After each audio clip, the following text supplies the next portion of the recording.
Hello, everyone. This is criminal profiler Pat Brown, and this is Patron Hangout number 129. And I have to ask everybody who's in the chat room, can you see me this time? If you're just coming in later on as viewing this show, there were technical difficulties, so I had to reboot. Can you see me, everybody? Am I there? Oh, I can see and hear me. Okay.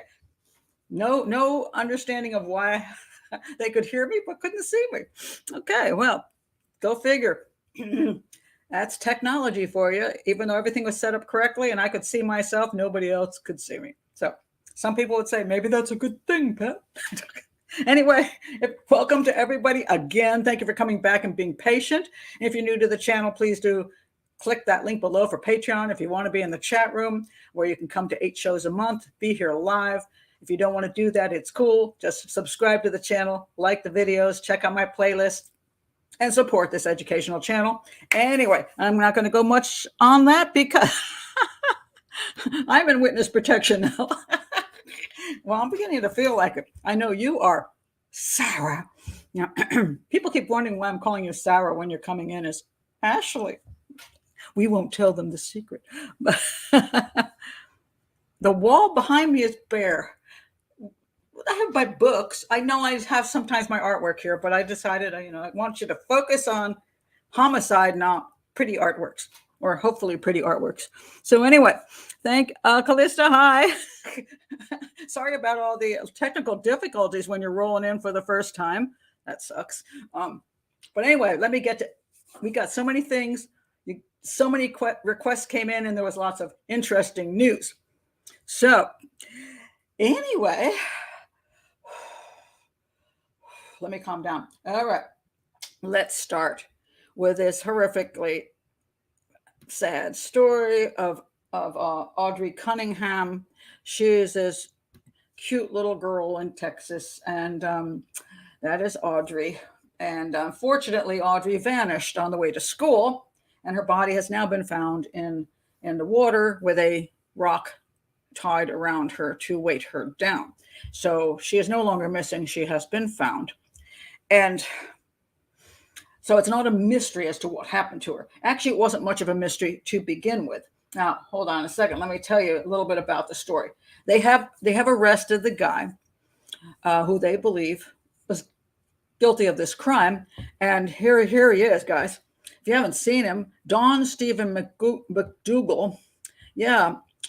Most people, it's kind of funny. I was over at Daily Mail, and the comment I saw more than any other comment is, why would you let it near your children? It.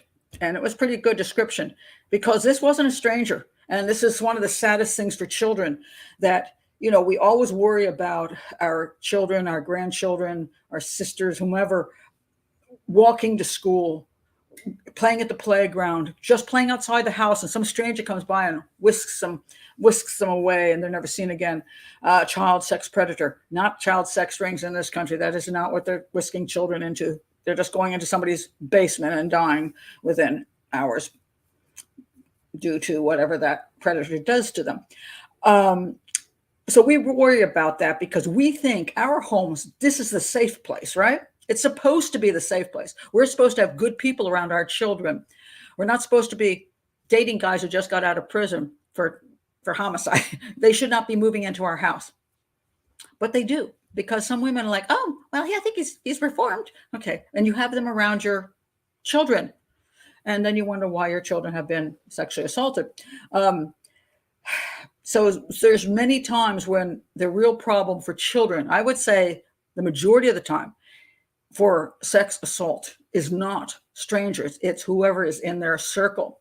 And this is one of those cases. And this piece of crap, and some people say I shouldn't use the term piece of crap, but I have got not a better term for him except calling it. Yes, this thing. Let me tell you about this thing that was let near this child. He has a very long rap sheet. All right. 2001, marijuana. Okay, we'll let that one go. 2002, arrested, sentenced to 5 years in 2002 for the arrest of a public servant. 2003, possession of a dangerous drug. And then he also got a 3-year sentence for assault of a public servant. Another one. He doesn't like public servants. And he got in 2003 marijuana again. 2005 evading arrest for detention. 2006 he got arrested for theft, and then he got 180-day sentence for possession of meth. Okay, meth heads do not need to be near your child. Then 2007. Check this one out. Received a 2-year sentence for enticing a child. That thing should not be near your child if he's enticing other children into, what? Enticing them to what? Go to the store and buy him a beer? We know what he's enticing them to. Then he got 180 days for unauthorized use of a vehicle. I think that's called theft. Then let's see, aggravated assault with a deadly weapon. He got sentenced to 4 years. That was 2010. 2020, 2 years for unauthorized use of a vehicle. Don't let that guy get near your car. Oh my God. He got 2 years for that. 2014, theft of property, less than 500. 2014 again, reckless driving, I guess with one of those unauthorized vehicles, right? 2019. So now we're getting closer to the time. So, if something happens 20 years ago, well, you can understand where the people who are taking care of this child may be unaware. I don't know how they can be unaware of this guy, but all right. So where was I? Oh, let's see. In 2019, he was arrested. He got 9 months for assault causing bodily injury. Remember that three strikes you're out rule? He's on like strike number 12, 14, and yet he comes in and out of jail and prison. 2020, he's arrested for a harassment charge. 2023, he was arrested by the Conroe Police Department and charged with resisting arrest, search, or transportation. I'm not sure what that is. But there are people that said he pulled knives on them and tried to kill them. One guy said he had to pull a shotgun out to prevent being knifed by the guy. And he says the only regret he has is he didn't shoot him. And I believe I can understand his feelings about that. So the question is, this guy lived in a trailer behind the house, and apparently he spent time with this child, time with her, taking her to school on numerous days. I suppose because dad wasn't available to do that job, whether he was working or I don't have all the details on the fact that I won't say the fact that it is claimed he has also a arrest record of his own. But she was living with her dad, not her mom. Her mom apparently has drug issues and lost custody.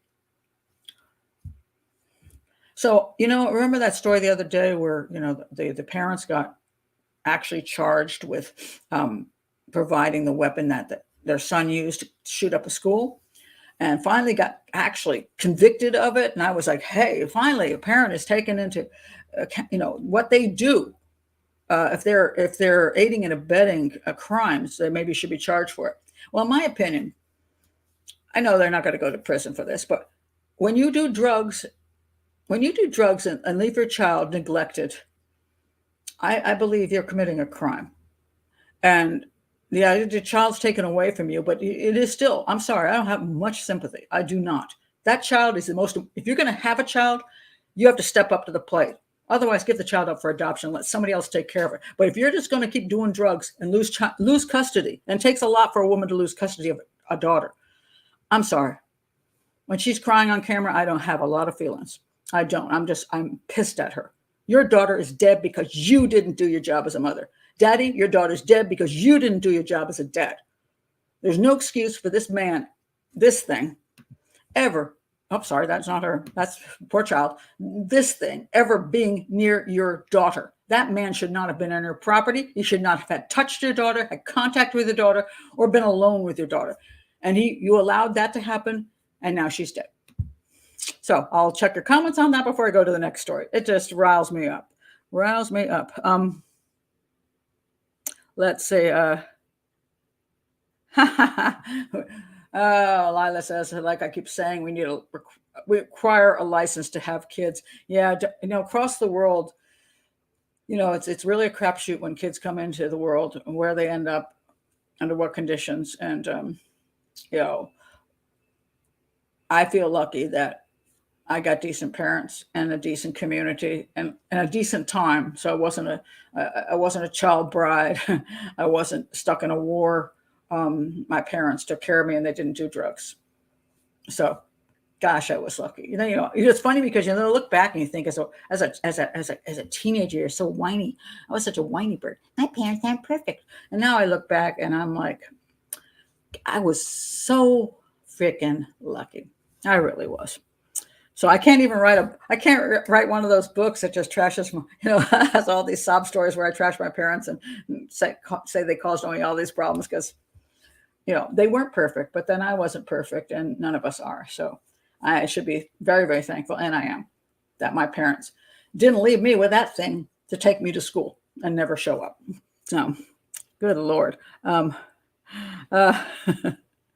What did Kurt say? Somebody said somebody's laughing about something. I'm trying to find where the where the comment was. Oh my gosh, where is the comment? Well, there's an interesting thing. People do care to some extent. I mean, this is one of the things that gets very difficult. Even people in bad circumstances can have some feelings toward their child. They just feel more for themselves than their child, and they're willing to risk their child for what they need themselves. Women will say, "Oh no, I love my daughter, but I was lonely, so that's why I brought this guy into my house." Well, you should have stayed lonely. Sorry, you should have stayed lonely. If you didn't have a reputable guy that you could date for a long time, find out if he's reasonable, marry him, and have a decent human being in your life. If you're gonna hook up with any dude you bring in your house 6 months after or 6 weeks after you met him, and he assaults your daughter, your needs should not take precedent over your kid. I'm sorry, just don't have the kid if that's your attitude. Once that child enters your life, you signed it. You signed a contract, and if you can't live up to that, regardless of how much you say, "Well, I love the child," blah, blah, blah. And I do feel, I'm not saying people don't have feelings for their kid. They do, but they have more feelings for themselves. They're selfish. And, we have to be not selfish, but we have to care about ourselves. This is true. We have to make sure we have some of our needs met. That's true. So I accept that. We shouldn't say, okay, our child is everything and we're nothing. No, we have to balance things out. But when you put your child's safety above your personal little needs, then I'm not okay with it.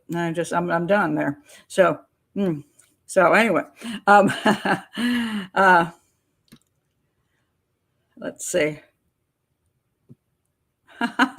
Don't apologize for your views on caring for kids. I don't know if you're talking about me or somebody in the chat room, but no, we should care for the children. I mean, that's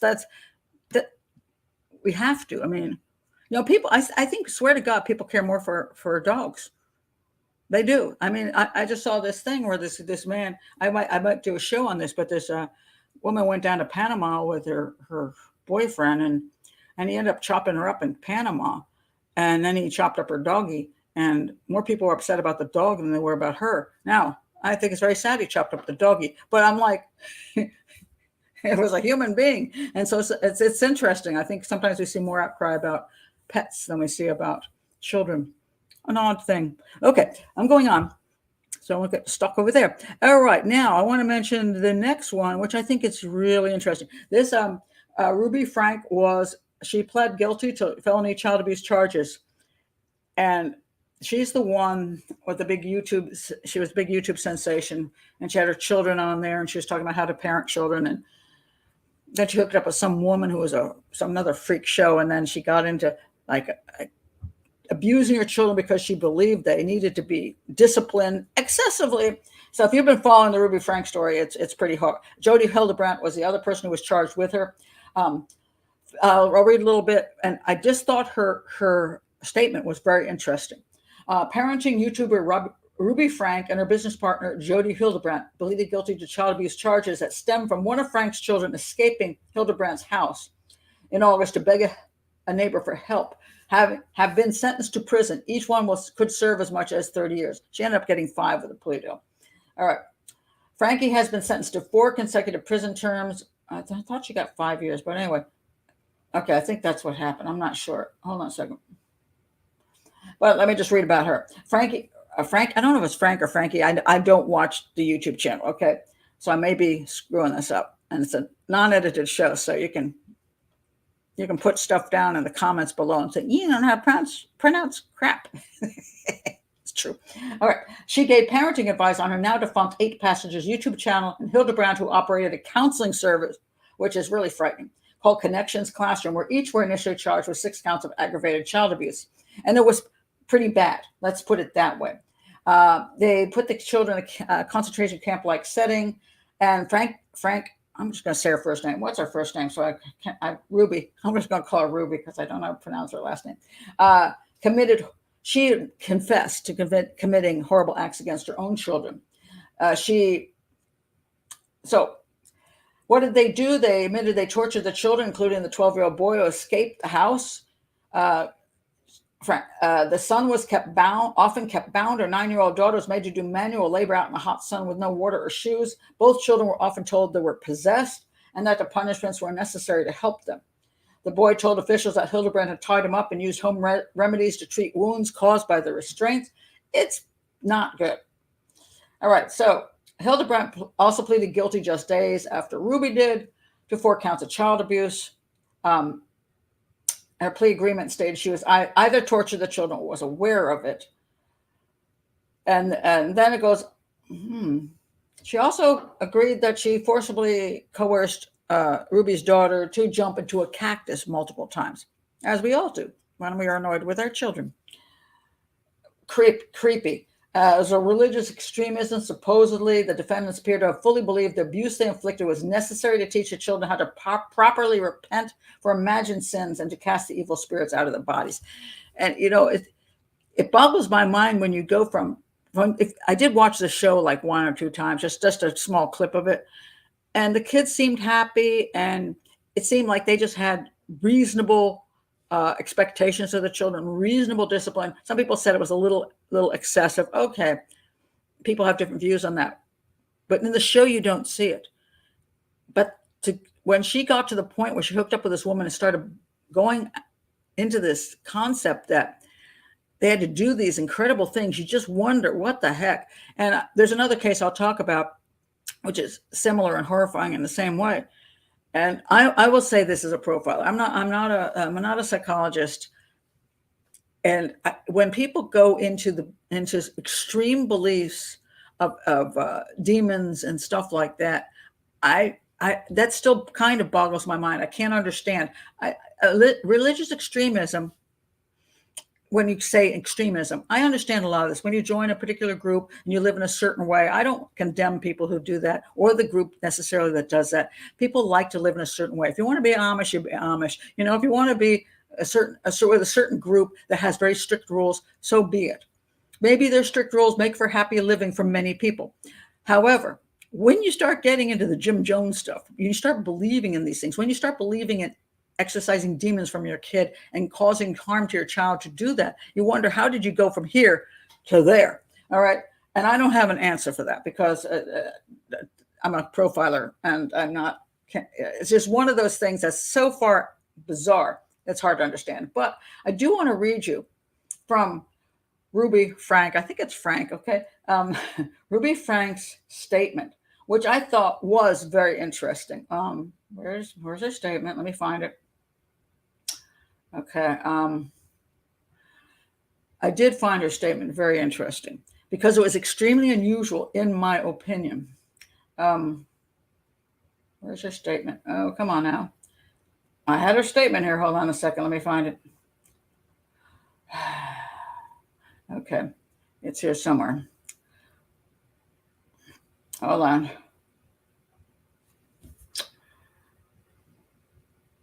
Just give me 1 second here. Oh, here, maybe this is it. Okay, here we go. Here's her statement. Tell me what you think is different about the statement than normal. I'm curious to see if you see what I see in this statement. Now, mind you, You can always have a defense attorney involved in writing statements, which is one of the problems. Because a defense attorney says, hey, here's what you need to do to get the best results.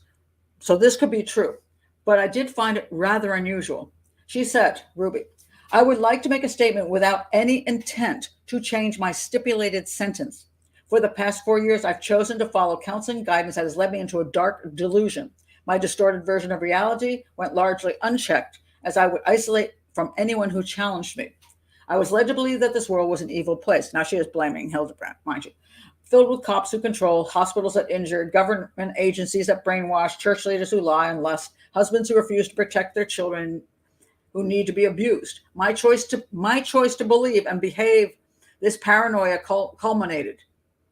My choice to believe and behave this paranoia culminated into criminal activity for which I stand before you today, ready to take responsibility. Jodi Hildebrandt was never my business partner, nor was I employed by her. I never received wages from her. Blah, blah, blah, blah, blah. I paid her to be my mentor. It is important for me to demonstrate my remorse and regret without blame. I take full accountability for my choices, and it is my preference that I serve a prison sentence. Then she goes on to thank the officers. She said, you're angels who came and saved my children.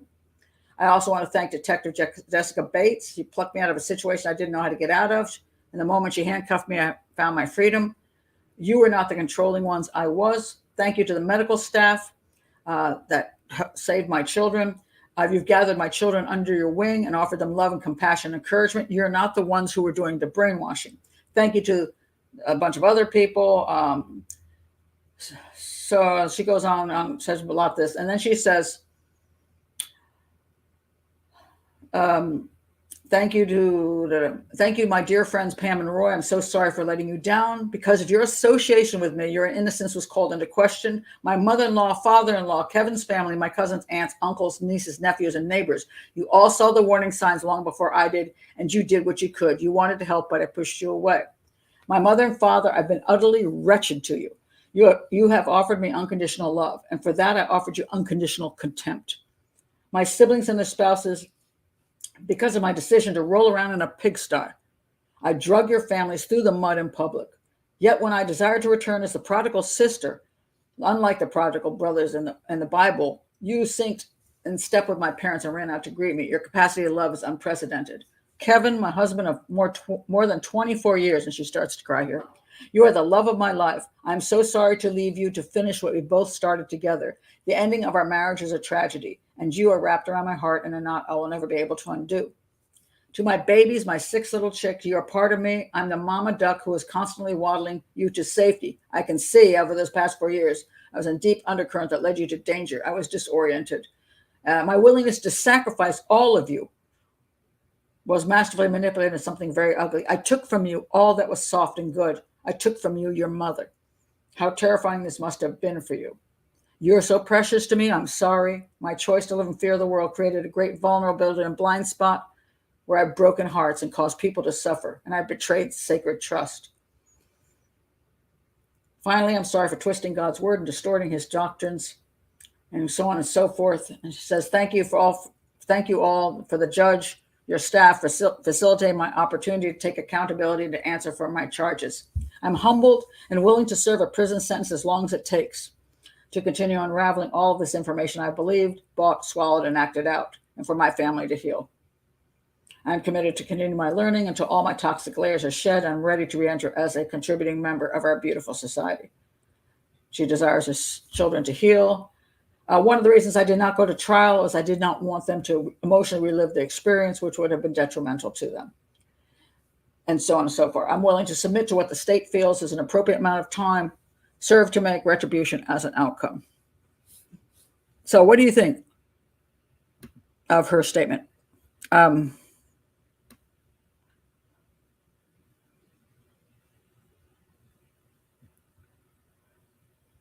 She only broke down when addressing her husband. Interesting. Thanking the prosecution, mama admiring she's a narcissist. Well, it's an interesting point there.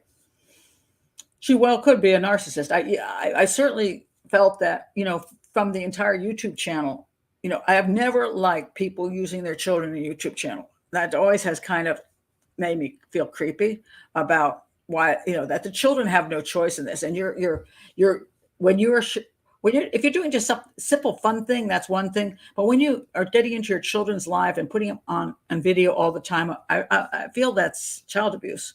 I've always felt that's child abuse. And so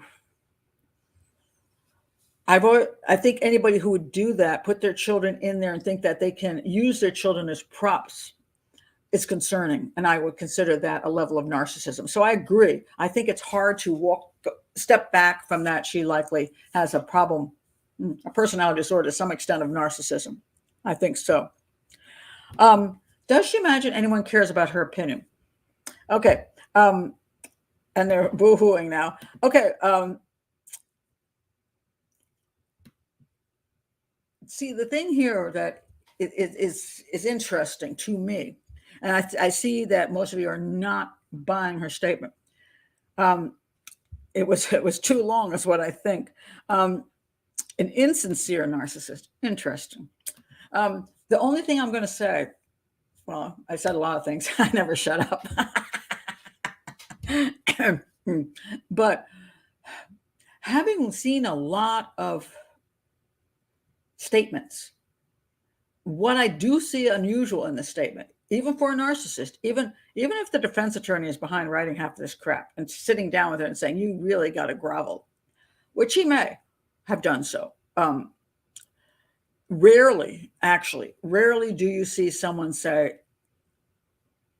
I deserve what I'm getting. That is unusual. I rarely see that. Okay, I was wrong. I was completely wrong. I did what I did, and I deserve whatever sentence you give me, and I'm willing to go through the sentence. That is unusual. I just have to say, and that just struck me. I thought that was interesting that she took responsibility. I put quotes around that because I don't know if it's, I say, a defense attorney driven. But I've seen a lot of defense attorney driven statements, and I've never seen that before. Rarely do you see somebody taking full responsibility and saying, I deserve whatever sentence I get. Now, I know she's probably trying to take a plea deal and throwing herself on the mercy of the court at that point and whatever deal they're going to come up with. So, yes, it may be insincere, but it's just unusual. I just wanted to point it out because I rarely see people say that. Rarely. So it's just interesting to me.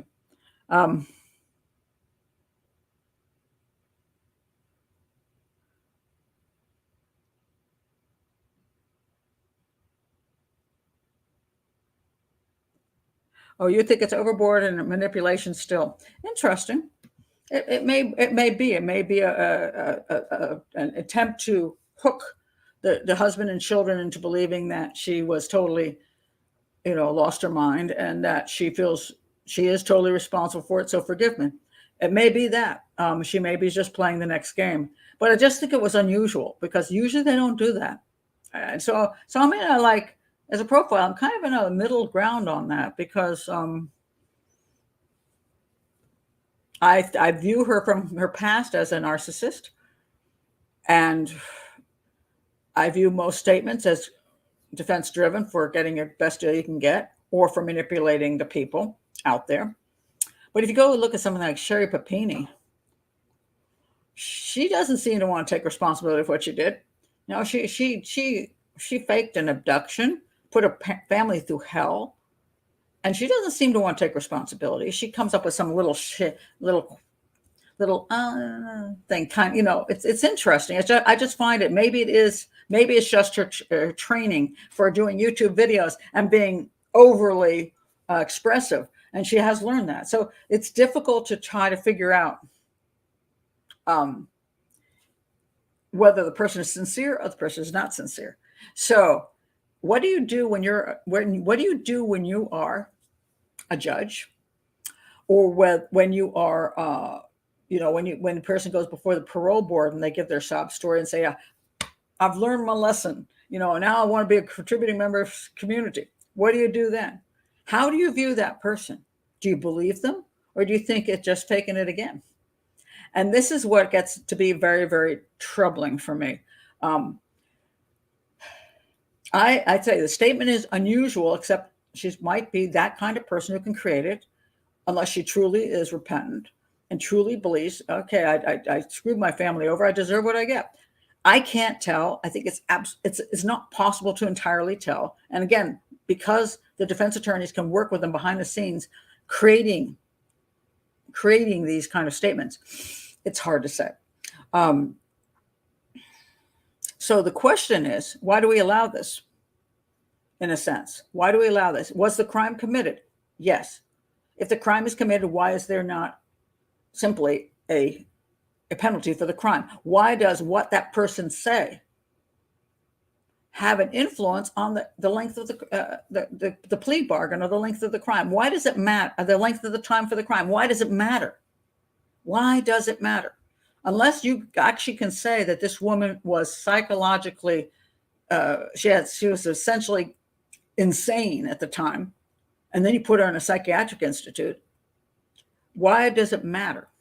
And why do we base things on a created statement?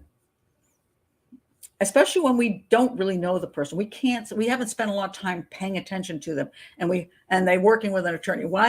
How do we make that judgment? I think personally, I think these statements shouldn't exist. She was caught.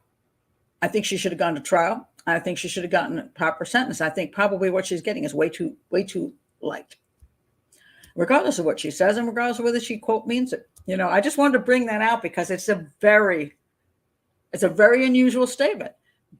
But then again, I think a lot of you aren't buying it. Proceed with caution.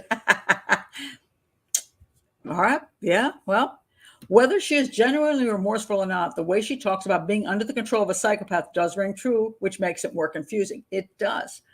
But there's these incremental steps anybody makes.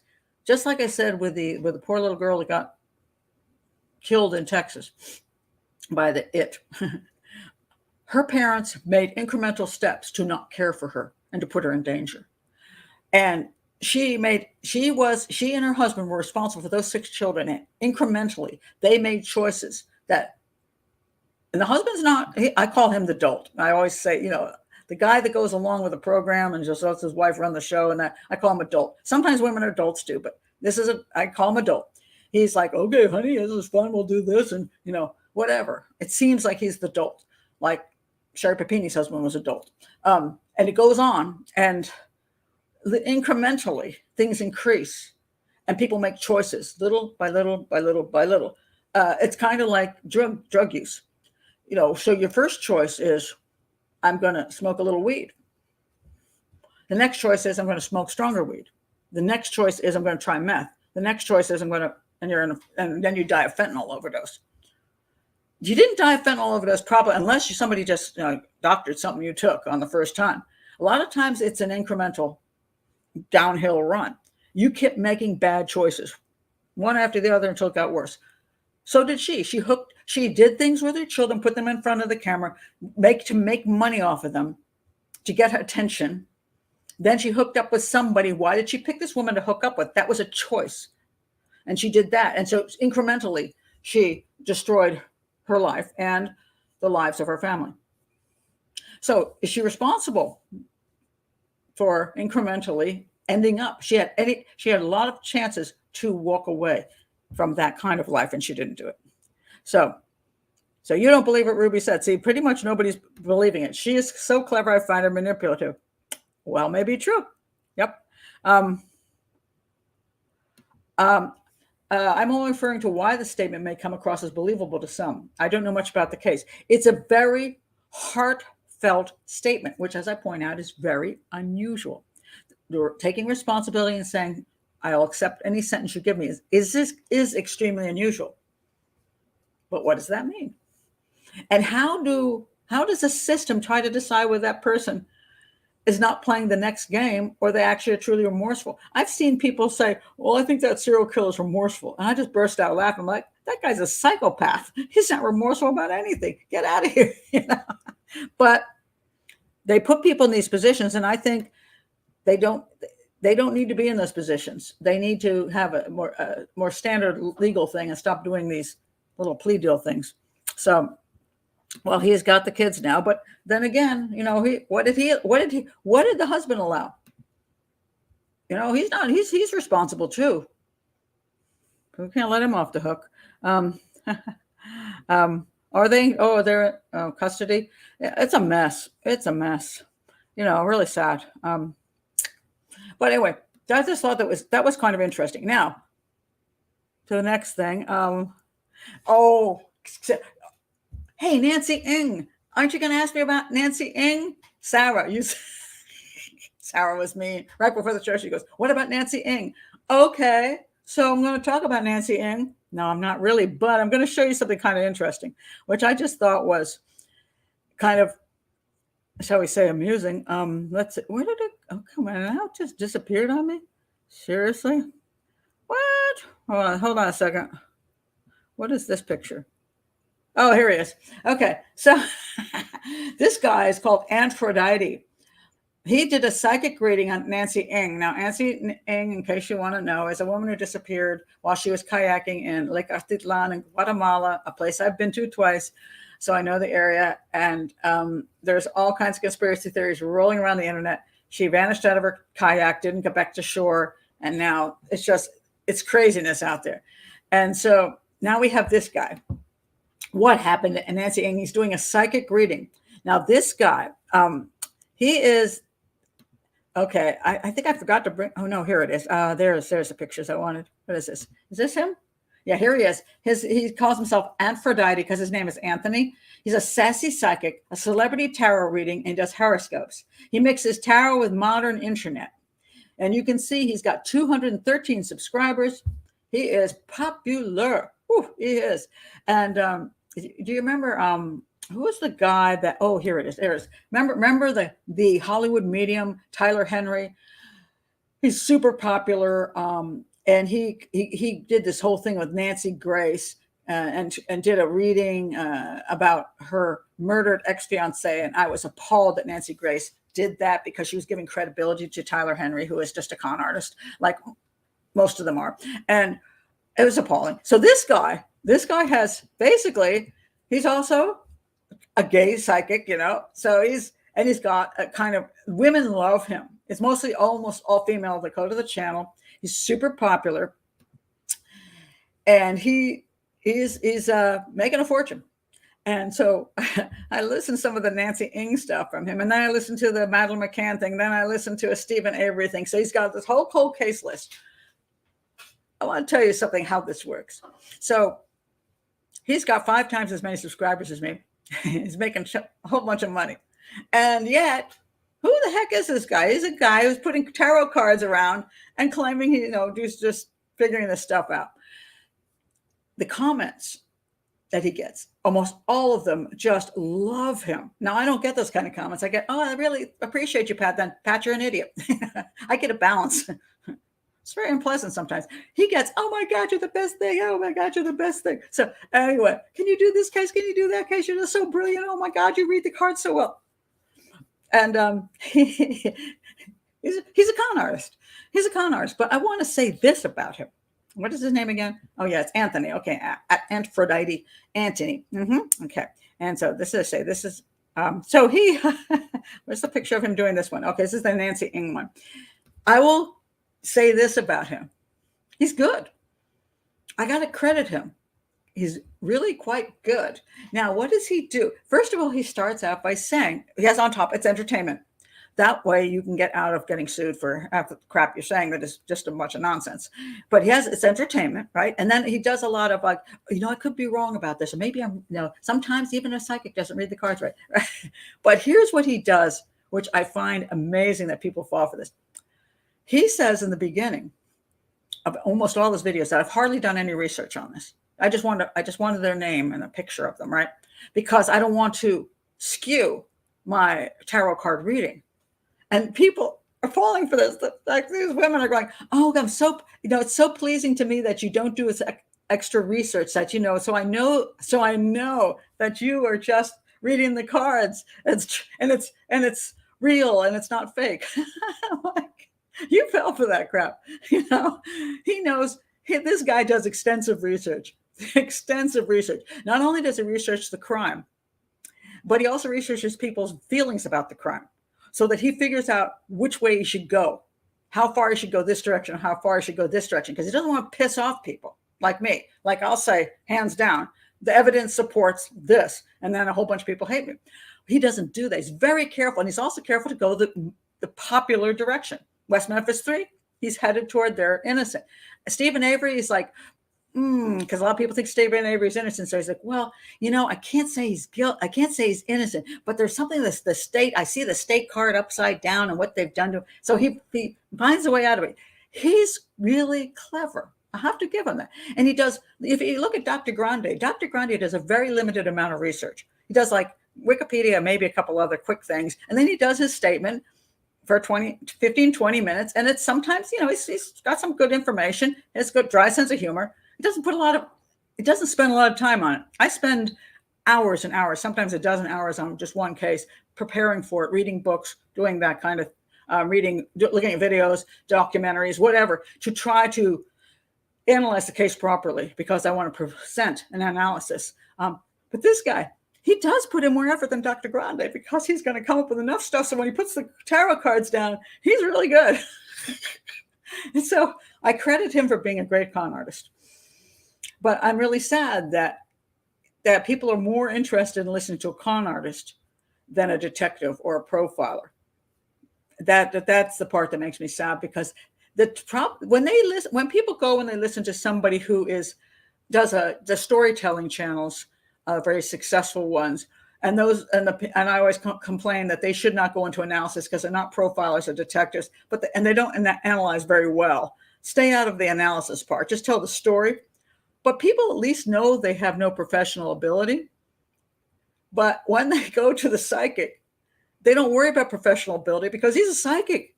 He knows. And they get more angry at me. I get more negative comments toward me for being wrong, because it's an opinion. I have an opinion. But that psychic doesn't have an opinion. It's from beyond. So they don't argue with it. It's really amazing. It's just something else to watch. Is he doing anything illegal? No. Is he suckering people? Absolutely.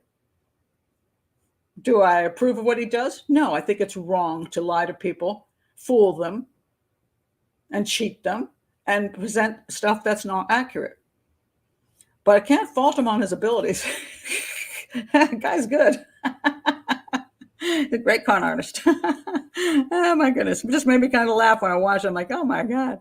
Let's see. See if anybody's seen him. Oh my God. Yes, I remember Sylvia Brown.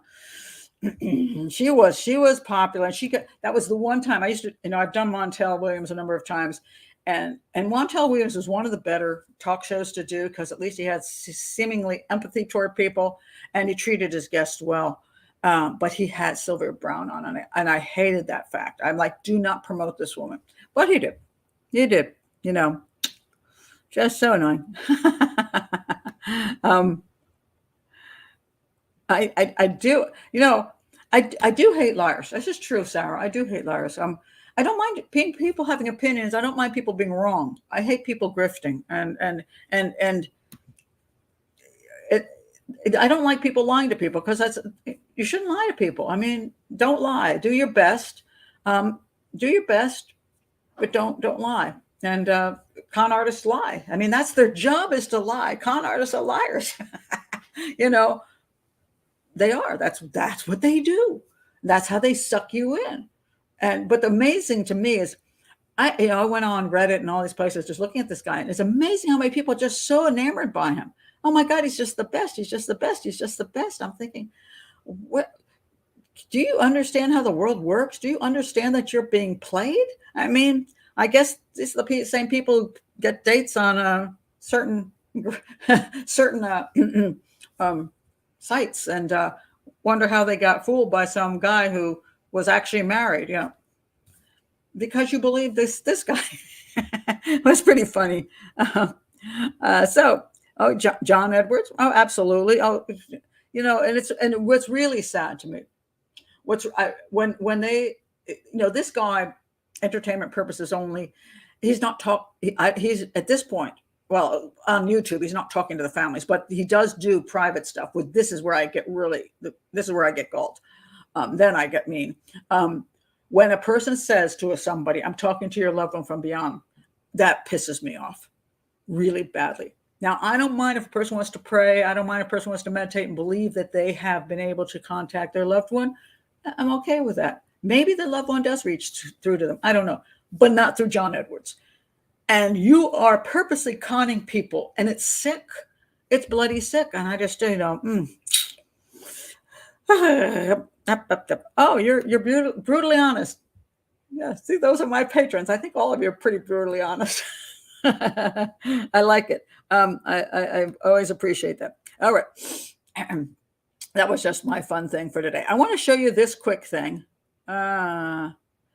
Just because I thought it was interesting. Okay, take a look at this. It's a video, but I don't do videos on here because I never want to get charged with stealing crap from people. But this is interesting. Say this: 2 women walking along. Oh, and they're obviously one of them is falling. One is holding the other up, and they're like, "Help, help!" And this poor guy comes over to help them, and now she's on the ground. So this guy's trying to help the girl that's fallen to the ground, and they see that woman there, the other woman. She just stabbed him in the neck, and they are now stealing all his crap. And there he is on the ground, and there they leave him on the ground. I don't know whether he died or he didn't die, but this goes to show you, first of all, women are not safe. Don't assume because he was a pretty big guy. Look at the dude. He's not a small guy.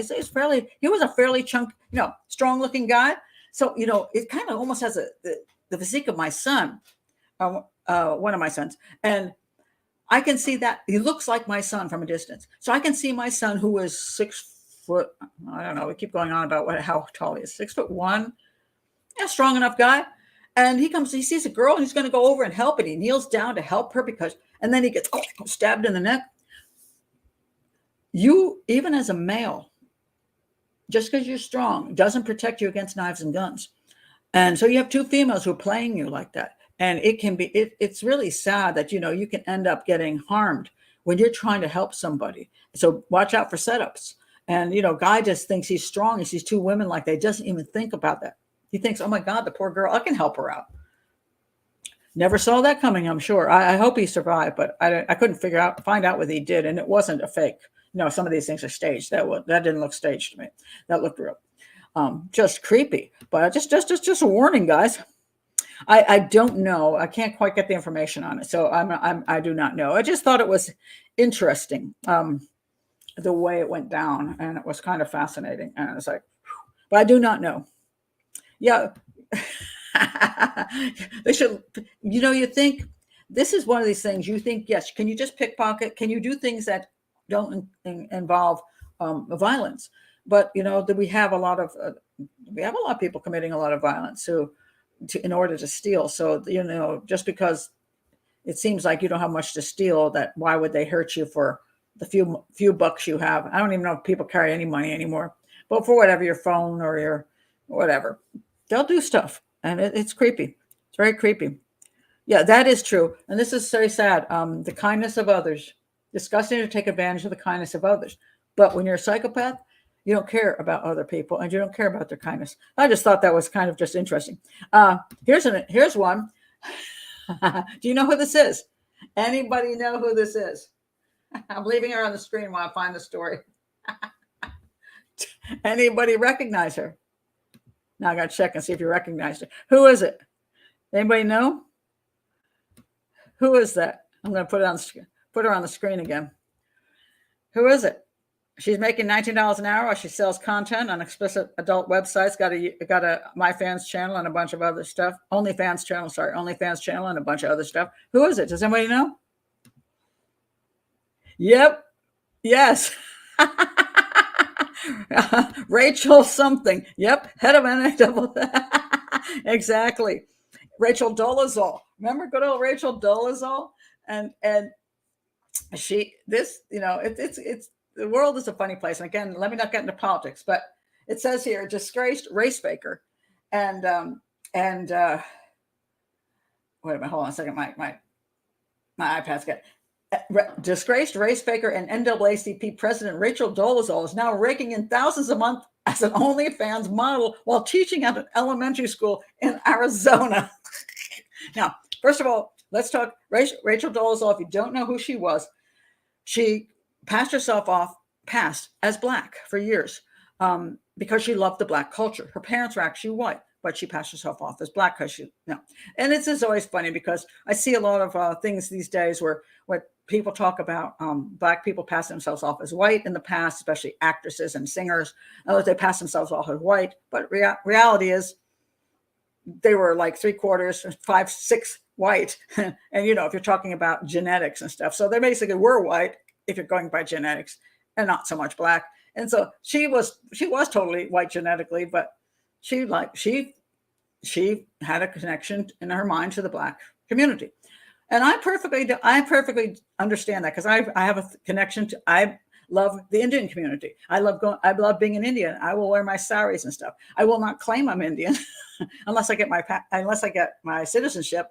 And I won't claim I have Indian parents when my father was a German Jew and my mother was somebody off the Mayflower. That's stupid. And of course, I have a very multiracially mixed family. So we have all kinds of different levels of things. I had a Jamaican husband, and then I have I have 2 biracial kids and 1 Black son, and my granddaughter is 3/4 white and 1/4 Black, and whatever you want to say, she could pass as white. Okay, all that stuff. So Rachel Dolezal, the problem with her was it wasn't that she identified with a particular culture. It was that she lied about her parentage. So anyway, she got caught over time and got disgraced because she had done that. But now she apparently is, she shared, so she taught at this elementary school and she had this side hustle. She said it was the only way she could earn a living since she was unable to get a job due to the scandal surrounding her fake race thing. So she spent more than 10 years posing as a Black woman, rising to a chapter president of the NAACP. She became a teacher of Africana studies, which is acceptable in my opinion. I don't think you have to have particular racial makeup to teach anything. As a matter of fact, it's a funny thing right now. Beyonce just came out with a rockin' country song. It's going to be the Lion Dance of 2024. It's absolutely awesome. Some people are going, oh, she shouldn't be singing country. Why not? She'll sing whatever she dang well pleases. So I don't care. Music is music. All right. But so anyway, she could whatever she wanted to do. But anyway, she got disgraced. So now she's got an OnlyFans. It's like, and then she got fired because apparently that information got out, and now they don't really want her teaching elementary school when she's basically showing porn.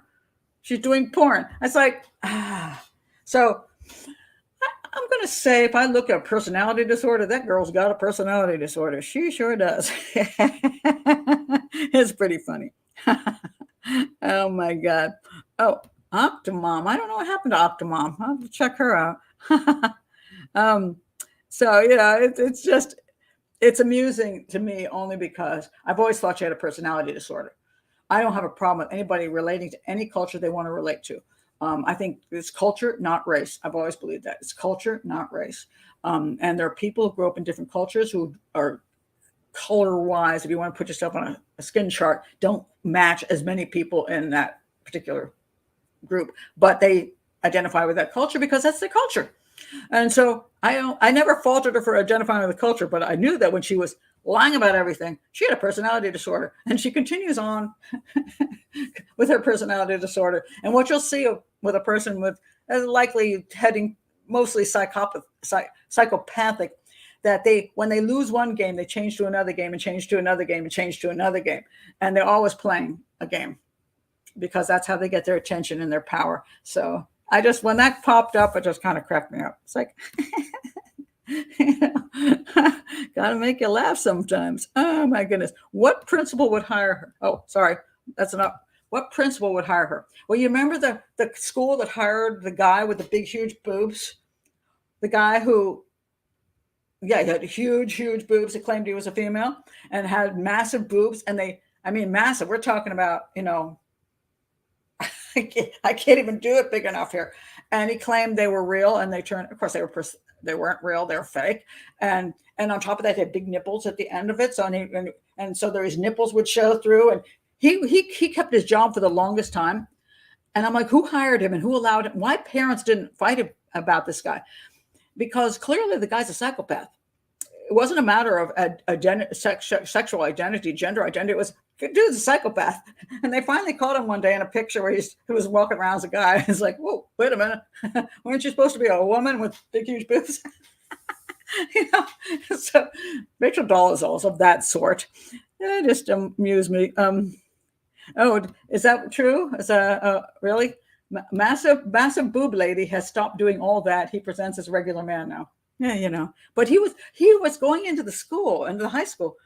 And can you just imagine that he must have been laughing every freaking day because he's like, how much power do I have that the school allows this? And the parents go, I don't know if I should complain. So I guess the parents of the children at the elementary school going, you can't have your teacher have an OnlyFans channel. You can't. It's not okay. Oh, he wasn't really transgender. He was just a total psychopath. He could have, if he was just transgender, he got small boobs. But the level of boobs were ridiculous. No, not even a normal human. No normal human female even has that level of boobs. And the fact that the nipples were pronounced, I mean, you can cover up your nipples, but it was like whatever prosthetic he put on, he had the big nipples, and they made sure the nipples were seen. So it's like, that's a psychopath. Oh my goodness. Lord. So pretty funny. Oh, yes, absolutely. You haven't seen those pictures? Oh my God. Oh, those pictures are insane. Well, I should just find you I think I feel like, okay, hold on one second. I got to find a picture for you. Okay. What do I call it? Teacher boobs. I think that might do it. Teacher boobs. Okay.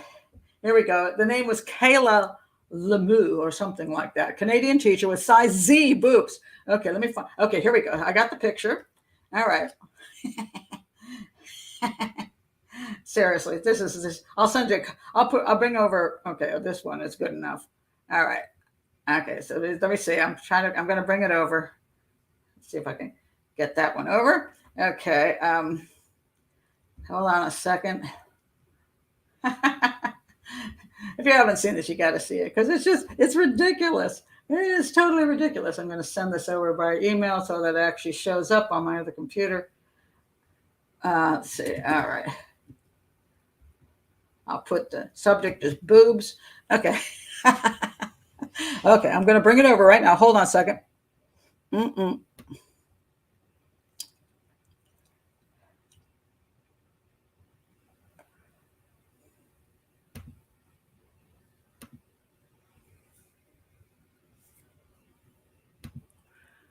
It's coming up. Okay, now I'm gonna bring it over. Takes a little bit of work because I'm trying not to screw up the show while I do it. But I gotta show it to you now because it's just too funny. All right, here we go. Ready? What do you think?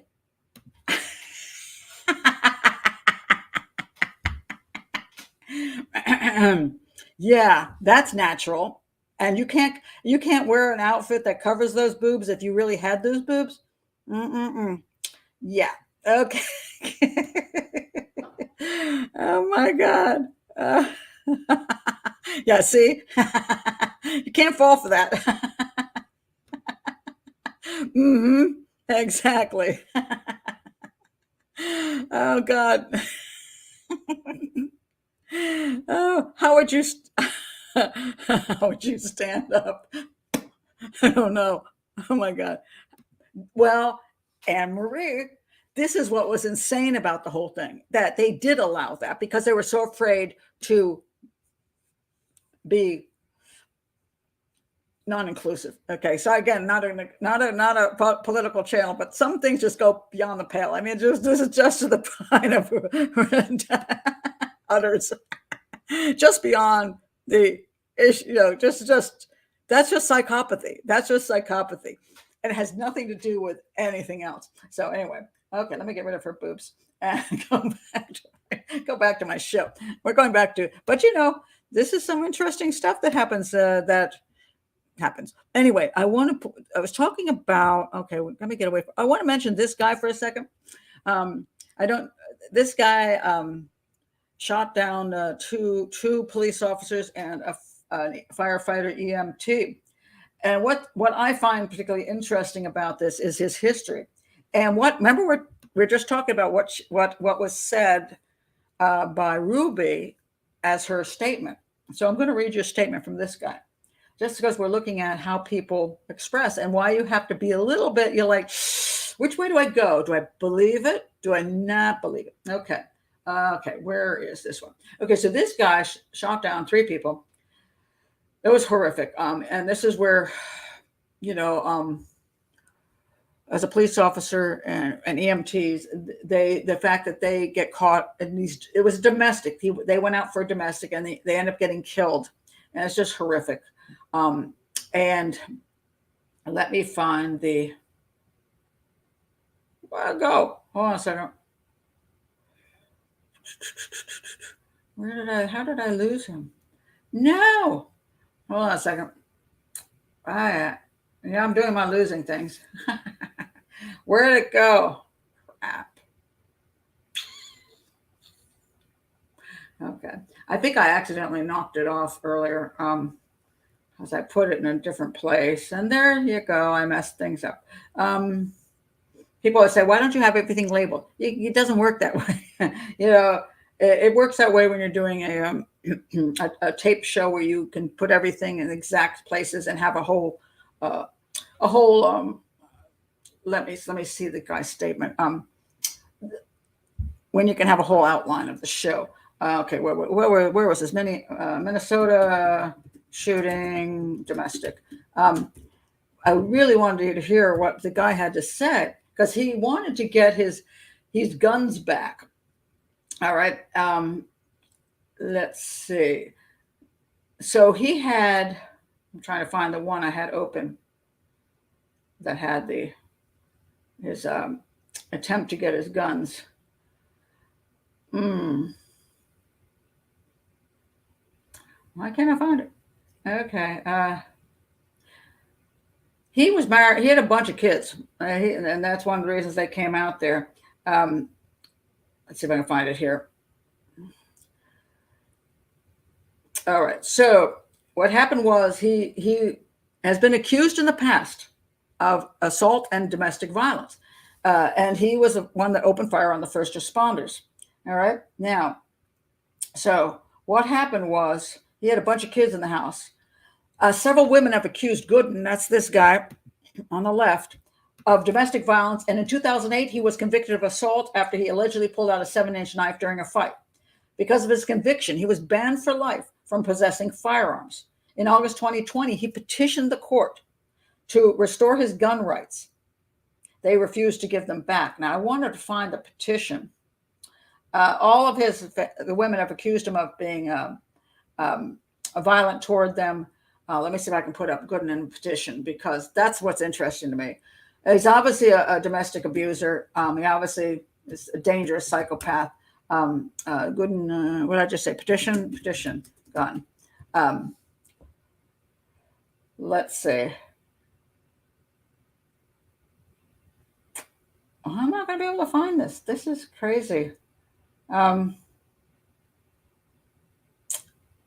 so annoyed now because I had this really, is it here?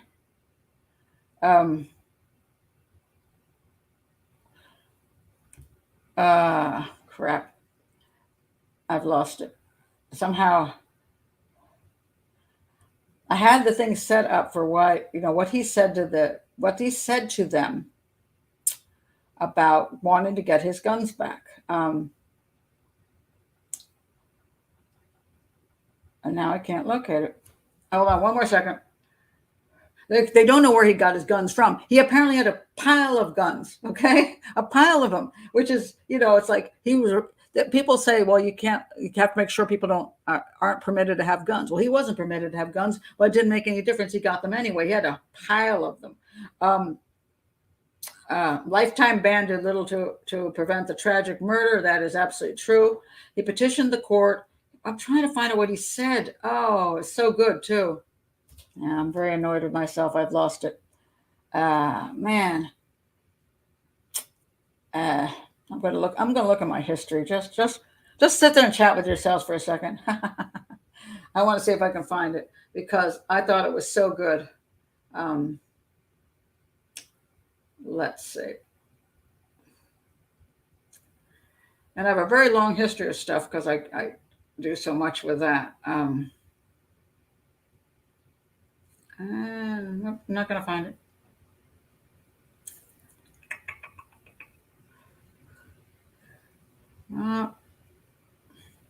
Okay, I'm going to have to give up. But basically what he said, because I can't find it, so annoying, that he said, look, I've learned my lesson. I'm a good citizen now, and I want to return to the community, and I want to protect my children.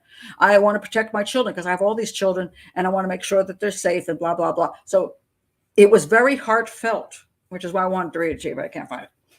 And it's amazing. See, that's what people can do. And then they luckily they didn't fall for it. But when they didn't fall for it, just pissed them off. So he just got all the stuff, illegally. And he had a pile of weapons. And obviously was a dangerous psychopath. But they didn't stop him from getting weapons because they had no way to do it. The women complained that when they said, he had assaulted them domestically, and they had these, they still allowed their children to be around him. They didn't go through the court system to fight for him to not be around their children. I mean, he was threatening their children's lives when he shot down the police officers and the paramedics, but the kids were in there. Why would you leave your kids with this man? And so I can't find anything that says these women fought like hell to keep these kids away from this guy. As a matter of fact, then he shot himself in front of one of his daughters, and the daughter had to step over his body. And then the mother's really upset about that because his daughter had to see her father die. Oh, well, maybe you shouldn't have your daughter around that guy. Did you fight to keep the daughter away from that guy? And I have no evidence that they did that. I think they had I think one put out a restraining order, but I don't know that anybody ever did anything. So, again, who you hook up with matters, and who you allow your kids to be around matters. And if your kids, there's a way you can get your kids away from a psychopath like that, you should.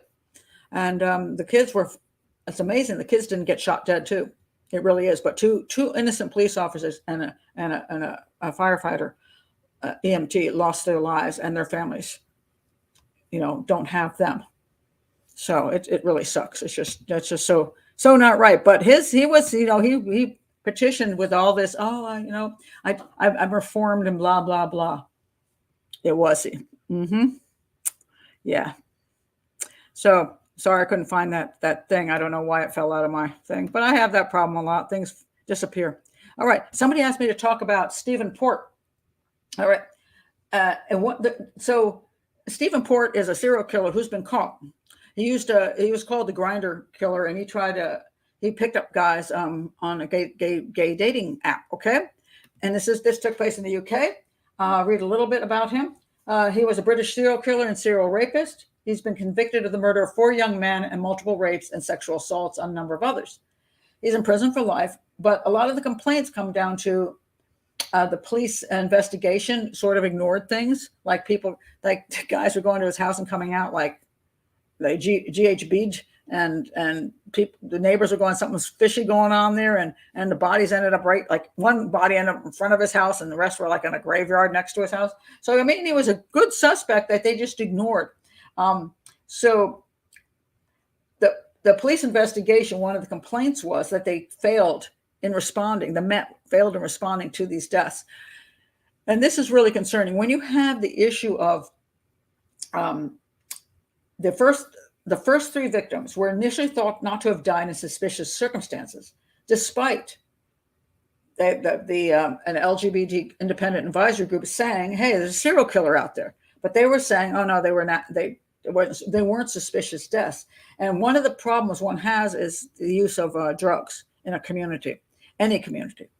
Even GHB is not always given to the victim. Often the person takes it themselves. And so that's a problem.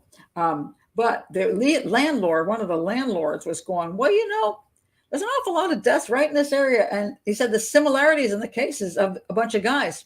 He's like, it's this guy over here. And he was worried about his own safety. And so he tried to go to the police, and he was basically ignored. And so most of the police believed they overdosed on drugs. That was what happened to them. And so they discounted other signs like bruising under the arms and things like that. But, so this gets really, really, really complicated. When you have drugs enter a situation and a person dies with the drugs, the question is, did the drugs kill them, or did the drugs lead to their murder? And that's a good question. So there was one who actually left a suicide note, and the family's like, he didn't write that. And they sort of just ignored that too. So it wasn't a well-run investigation, shall we say. But the thing I want to point out about this case is this. Okay, so a lot of times people say, well, the reason serial killers kill is because they want sex. It's a sex crime. And a lot of us profiles have for many years said, no, it's a crime of power and control. That's what interests them more than the sex aspect. Because if you look at Jeffrey Dahmer, guys went home with Jeffrey Dahmer. They didn't go home with Jeffrey Dahmer to have a cup of coffee. They went home with Jeffrey Dahmer to have sex. He was on Grindr and a bunch of other websites. He was picking up guys, and some of them were prostitutes, coming to his house to have sex.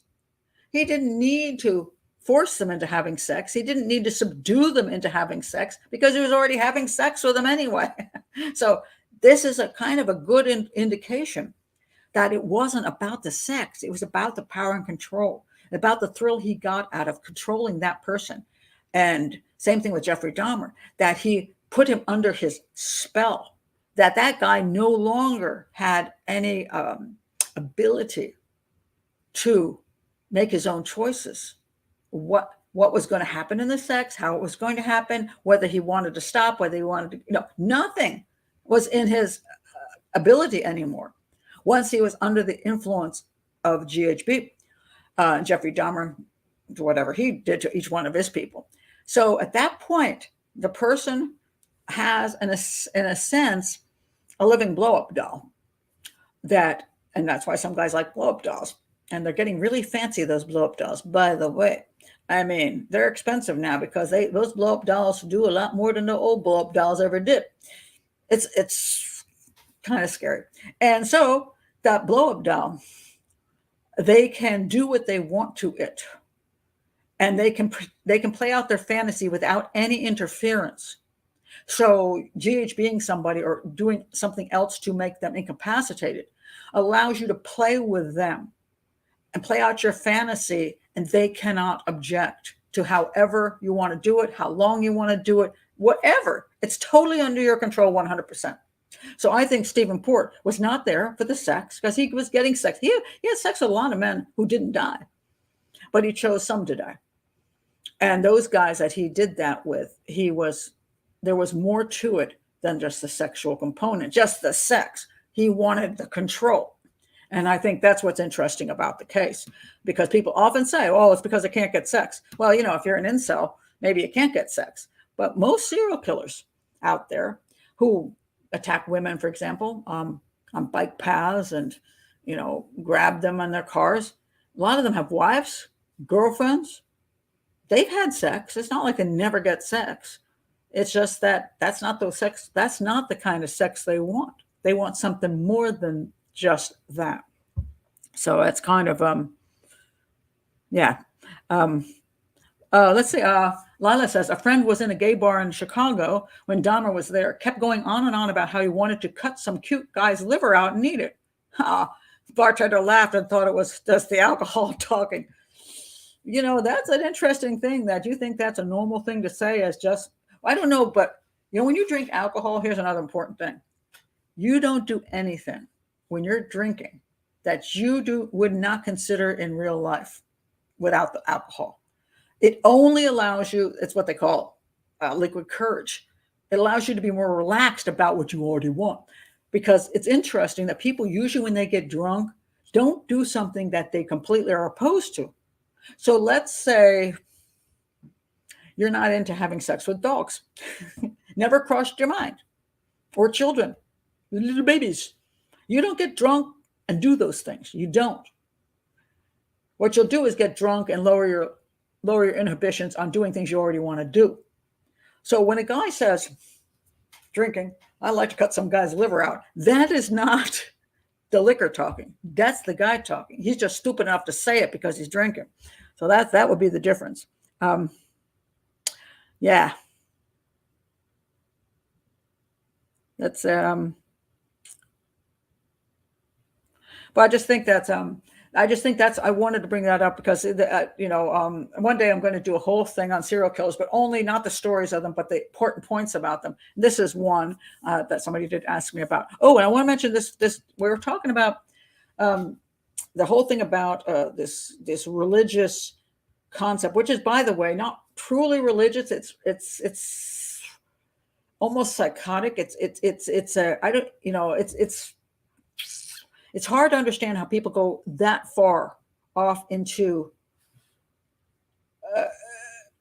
a world where they see things in such a bizarre fashion. And that's why Jim Jones was able to get people to go with him to Guyana, not because Guyana might be a nice place to visit, but because they actually saw the world the way he presented it to them. What in them made them think it was that way that Jim Jones presented it. And in this particular case, this guy, the father here, let me read you the quick story about this, which was translated from the Italian site. So it's not real. Oh dear, that one's not translated. Oh, there it goes. I had it translated through Google Translate. But I'm just going to do a real short thing on it. But because we're talking about how Ruby's kids, she suddenly decided from being a theoretically halfway decent mother to thinking she should torture her children to get rid of some kind of internal evilness, right? So a massacre in the family confirms the torture of the bodies of Kevin and Emmanuel. So this is what happened. Emmanuel was age 5 and Kevin was age 16. They were tortured and killed in their home. Giovanni Barreca, the woman's husband and father of the 2 boys. Okay, wait a minute. Oh, he killed the wife too. Okay, the wife died too. So her name was Antonella Salamone. I'm butchering this, I'm sure, along with the family. But Giovanni Barreca, the woman's husband and the father of the 2 boys, confessed to the massacre, aided by his 17-year-old daughter. Now, the aiding is questionable. The 17-year-old daughter was there, and whether she was just horrified and couldn't do anything is questionable. They had 2 accomplices, Sabrina Fina and Massimo Caradente, who convinced them to perform a sort of exorcism on their relatives to free them from the devil. So the bodies showed clear signs of burns and mistreatments of all kinds, admitted even by the 17-year-old who confessed to having actively participated in the massacre. And I don't know how short active was. As for the mother's remains, I don't know. She was buried and burned. They don't know that exactly how they died. They thought strangulation, suffocation. They're still looking. But it seemed to be that this guy hooked up with these people and supposedly decided his children were evil and they should be tortured to death. I don't know more about it because it's in Italian, but it is always amazing to me that you can raise children for a certain amount of years and they're usually not horrible children. I mean, I can understand some people think the children have the devil in them. But a lot of times everybody says they're pretty nice kids, So what would make you do that? And again, this is when you get to that point, I bow out as a profiler because I'm analyzing crimes. But to me, a lot of people that get involved in things that are, how should we put it, extreme to the point of violence, they suffer themselves from some level of narcissism. That's my opinion. Now, a lot of times people just think that they're total victims, that they don't understand what's going on, but there's some weird desperation for their own needs to be met in some way, that they can't meet them in normal life. Normal life being, life isn't perfect. Life's not always what you want it to be, but you have to work hard. Not everybody always loves you. You don't always get what you want. But you know, if you don't have an excessive belief that you deserve things, that, you know, life is just an adventure and a journey, and sometimes you get stuff and sometimes you don't. When you believe you have to get these things, and you believe, and then you start saying people are against you and it's their fault, there's, I think, a level of narcissism that causes people to become, in some senses, victimized, which is why it's healthy not to go that route, to think that you have some special, you're so special that you deserve certain things, and you can then overlook your own participation in making sure things go right. So, as I can't really go down that whole road, but they say these things are very bizarre, and things, you know, happen. But let me go to this story. This is a little girl, and this reminds me of the Texas case. I could analyze this whole case, but I disagree with the basic concept of what people think might have happened to this little girl. Her name is Tamra Keepness. Tamra Keepness. And these are her parents. Oh, sorry, that's not her parent. Where did I go? Hold on a second. I've lost her parents. Here they are. Dean MacArthur on the left is her. No, wait a minute. Hold on. That was her. Is that her stepfather? I think it might. Okay, I've forgotten here. Her mother is Lorena, the one in the middle there. So anyway, let me read you the story. All right. So it's now the 19th anniversary of Regina's, and this is in Canada, most notorious unsolved missing persons case. Tamra Keepness was 5 years old. Let me show you a picture again. When she was last seen on the night of July 5th, 2004, at her home on the 1800 block of Ottawa Street. A mystery that's troubled Regina. I think it is Regina, isn't it? If you're from Canada, tell me if I'm pronouncing it wrong, is it? But police and residents for nearly 2 decades. All right, what happened? Here's what they say happened. All right. And it's interesting. Okay, let me go further. Okay. Oh, her partner. Okay, so Lorena and her partner, Dean MacArthur, were the focus of intense scrutiny. Now, why is that?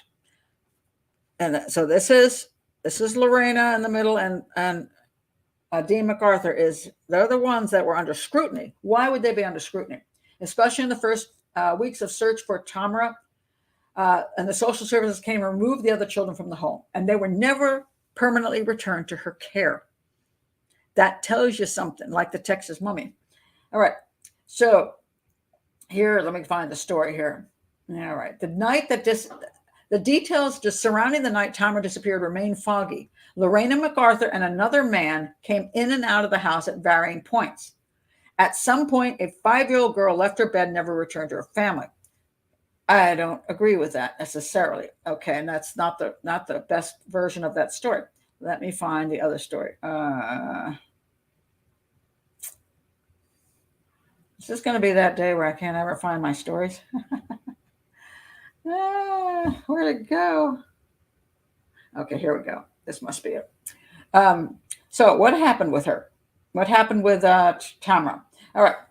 Tamra and her twin sister, Tanis, born in 1998, to parents Lorena and Troy Keepness. Yeah, so okay, that's so he's not her daddy, that's her partner. Okay, the family were from White Bear First Nation, located in the southeastern portion of Saskatchewan, and resided in Regina. Shortly after the twins were born, Lorena and Troy separated, resulting in the 2 girls splitting the time between their parents' house. The majority of the time, they lived with Lorena and her live-in partner, Dean MacArthur, and their 3 siblings. Okay, the neighborhood was known to have issues, particularly regarding poverty and other social problems. It is no secret that the adults in Tamra's life struggle with alcohol and substance abuse. Here we go again. You can be poor and raise your children well. You cannot be raising your children with severe alcohol and drug abuse. That doesn't do good. Dean specifically had served 2 months of a 3-month sentence for assaulting Lorena while in a drunken rage. If your man assaults you, your man will assault your children. assault your children. So the fact that you stay with a man who assaults you, I don't care how drunk he freaking gets.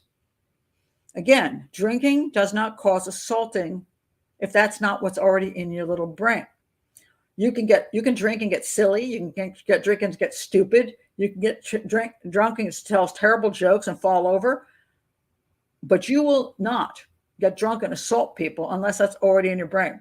You got a man or a woman who assaults you when they're drinking, get the hell out of there and take your children with you. Due to these issues, as well as reports of child neglect, social services were often involved with the family with a total of, get this one, 50 reports made to crisis workers. 50. Those children shouldn't have ever been, that Tamra should have been removed from that home. It is so, despite what some might call an unsteady home life, no kidding, Tamra was smart and caring child. She fiercely loved her siblings, especially Tanis. Had a big smile on her face sometimes, blah, blah, blah. All right. Kids are amazing that they can live in horrific circumstances and still retain some kind of joy of life. It's amazing. On the evening of July 5th, 2004, Lorena, Dean, and all 5 children were in the living room watching television. At some point, Lorena and Dean got into an argument, which they claim was about nothing serious. At about 8:30 p.m., Dean decided to leave the house to cool down. While out, he ran into Russell Sheepskin, a man who sometimes resided in the family's basement. Did we just hear about a guy behind a trailer behind the house? Okay. So anyway, Sheepskin lived in the basement, and the pair decided to grab a few drinks together. Before heading to the St. Regis Hotel, Dean made a stop at a nearby 7-Eleven to buy some milk for his and Lorena's newborn baby, which he later dropped off at the house, which I thought he was dropping off the newborn baby, but he was dropping off the milk. Poorly written. All right. Lorena spent the majority of the evening with her children. That was nice of her. Between 10:30 and 11, though, she sent them to bed and decided to head to a friend's townhouse located a block over, leaving her eldest, the 11-year-old, in charge. After a while, she and her friend went out to purchase more alcohol, and Lorena stopped by the house to check on things. When she returned to her friend's residence, she called Summer and told her to ring if anything was needed.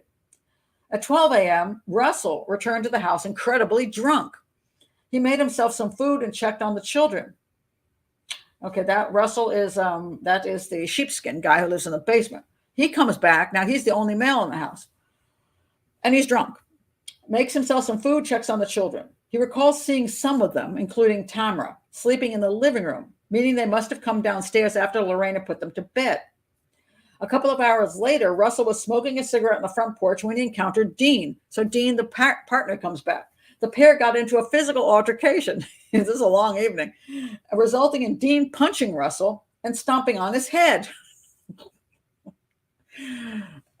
This is what you want around your children. But you're drunk with your friends, so you don't really give a crap. Injured, Russell went to the hospital to get stitches.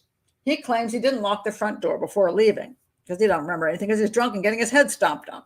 All right. According to Dean, that's the man. This is again the let me show you the picture again. That's the guy on the left. That's Dean, the partner of Lorena. After the fight, he decides to walk to his aunt's house where he planned to spend the night. Why? Aren't your children in the house? You're walking away. You're going away from the house. You're not going toward the house to take care of your children. You're going to your aunt's house for some unknown reason where you plan to spend the night. However, he ended up getting lost and didn't arrive there until 2 hours later. He got lost. I guess he's on foot. He doesn't have a car, but somehow he got lost. I don't know. Sometime he arrived between 5 and 5:30 a.m. Police reports claim no one saw him during this time. At around 3 a.m., Lorena returns to the house to find all the doors locked. As such, she entered the home through a window. She doesn't have a key. Oh my God. She was drunk at the time. Imagine that. And doesn't quite remember. She saw her children asleep in the living room. Remember that Tamra was in the living room with supposedly some of the other kids. However, she stated that she recalled seeing Tanis and Summer before she fell asleep on the couch because she's drunk off her butt. She remembers seeing Tanis and Summer. She doesn't remember seeing Tamra on the couch. Now, at some point, In the morning, Tamra's older brother, Rain, felt her leave the bed they shared, which is interesting right there. While he doesn't remember the exact time, he does recall it was starting to get light. So this gives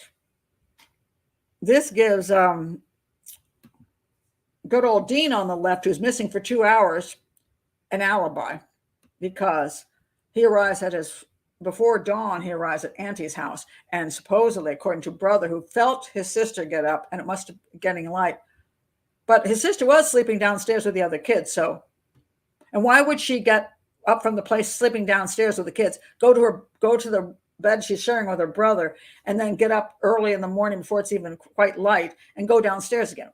What's the point? And then walk out the door and get kidnapped. Makes no sense to me. So anyway, at 9 a.m., Tamra's grandmother came by for a visit, and she saw Lorena nursing. No, not the baby. No, Lorena was nursing a hangover. This is around the time Lorena herself awoke, as she had to open the door for her mother. Shortly after this, Summer and Rain left the house to attend day camp. Tamra was first discovered missing when she didn't come down for breakfast. Lorena had told one of the children to go wake her up as they were going out for a walk, but she wasn't in bed. After checking nearby playgrounds and contacting friends, she reported her child missing. They never found her. I don't know what happened to her body, because she's clearly dead. They questioned all the sex offenders in the area. Lorena did sign consent forms allowing the investigators to search the house. She also provided them with her DNA. Besides seeing a window that had been broken during the fight between Russell and Dean, they found no signs of forced entry or struggle, because I'm pretty sure no stranger ever entered that house, and that child didn't leave the house on her own accord. So then they looked at the family, particularly Dean, Russell, and Lorena, but Russell was in the hospital because he got his head stomped on. But they didn't come out with very much information, and they weren't happy with the gaps and inconsistencies in the version of events they told. Of course, they were drunk off their butts, but still. The three denied the allegations and expressed that the investigators are focusing too much attention on them because you're shitty parents. Because you're horrible, horrible parents. That's why. And you deserve that attention. To help move the investigation along, they named 5 people they believe could be suspects, including a pedophile who befriended Tamra sometime before. Can you just... Anyway. Yep, they didn't find her. And no one was ever charged. Dean eventually was charged with assault causing bodily harm for stomping on Russell's head. He tried to appeal. He was denied and sentenced to 9 months. 2 days later, Tamra's siblings were moved from the house, placed in foster care, but they never searched the house again. In August of 2004, Troy was charged with assaulting Dean with a baseball bat. That's the father of Tamra, which he sustained minor injuries. He said he'd gone over the house to get some answers about what happened to his daughter. I'm okay with that. Then the search warrants revealed that police had evidence to believe Tamra had been abducted, as blood had been found on the floor of the front porch and on bicycles. She was attacked there, but abducted by whom? Not by a complete stranger that she just came down and a stranger just happened to meet her at that time? Or did somebody who was missing for 2 hours have something to do with it? Then there's a whole bunch of other people they looked at. The Pasqua First Nation was searched based on tips from the public, and let's see. And then Troy later on was charged with assaulting a female. He had stress, he said. Okay, so Daddy's not in too good shape either. Then they brought in cadaver dogs, didn't find anything. Let's see. Dean has publicly stated he fears for his safety because they're looking at him as a suspect. Yeah, you should be one. Some people said they accused him of selling, or they accused Lorena of selling her daughter to buy drugs. Probably not. She wasn't probably. She was just drunk. Let's see. Anything else here about whatever happened to that child? They got lots of theories. Some people think she was abducted by a stranger. She just wandered away. Some then she was sold for drugs. Some think it has to do with Dean and Lorena's argument. But it wasn't his child, so that's always even more dangerous for a child. Final theory is that the drifter used to stay in the home. This is a woman called Big Auntie.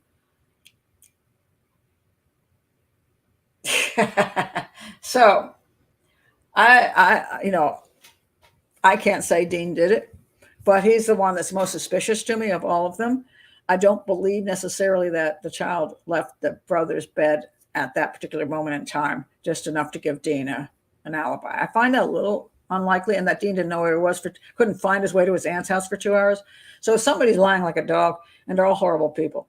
So just like the Texas case, children who are born into these situations, they're lucky they survive. Most of the time, people don't kill because killing is puts them in prison.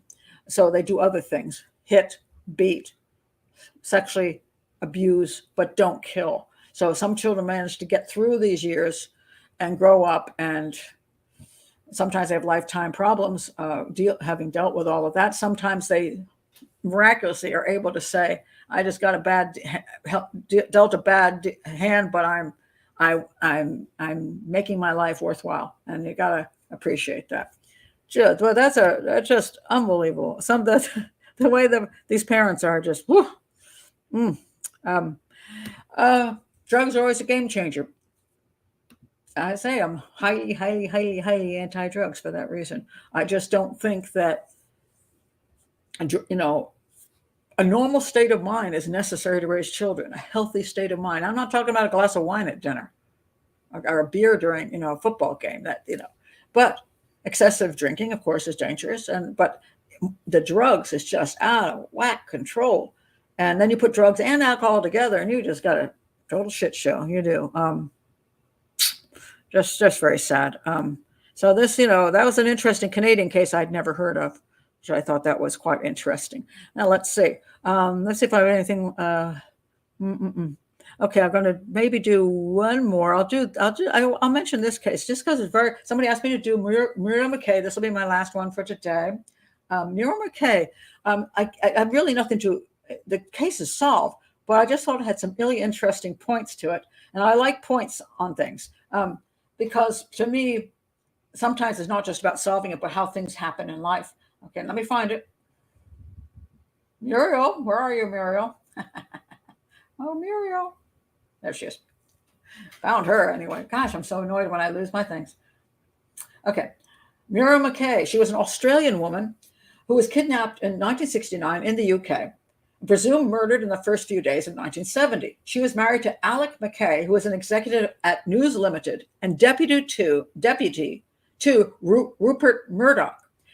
She was kidnapped after being mistaken for Murdoch's then wife, Anna Marie Murdoch. And so apparently they had been on vacation. They lent their car to poor Muriel, and these guys who wanted to kidnap Rupert Murdoch's wife thought she was his wife because she was driving the car. That just sucks, doesn't it?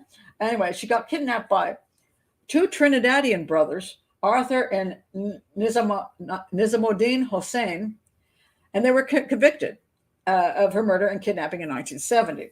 So this was a murder without a body case. It is one of the earliest examples in the UK of a trial and conviction without a body. So I thought that was quite interesting. So anyway, they broke into the house. They abducted Muriel McKay. And the husband came home, found the front door unlocked, the telephone ripped from the wall. Hey, we just heard that in another case, right? The Joan Risch case, phone ripped, right? The contents of his wife's handbag scattered on the stairs. House was empty. The attack was troubling because there was jewelry that was stolen in a burglary 3 months prior, and she'd become careful of her safety, which to me, people say that all the time. Oh, she was more concerned about her safety because of this and that, but it doesn't stop what happened. You can't stop certain things from happening. Not two guys just breaking into your house and attacking you. Okay, they quickly upgraded the burglary to a kidnapping when they found items that weren't burglary type things. They found twine, elastoplast, and a bill hook. I'm not even sure what that crap is. But anyway, they got a phone call, and the caller identified himself as M3, short for Mafia 3. These guys are very super clever. Couple losers, too. They demanded $1 million ransom.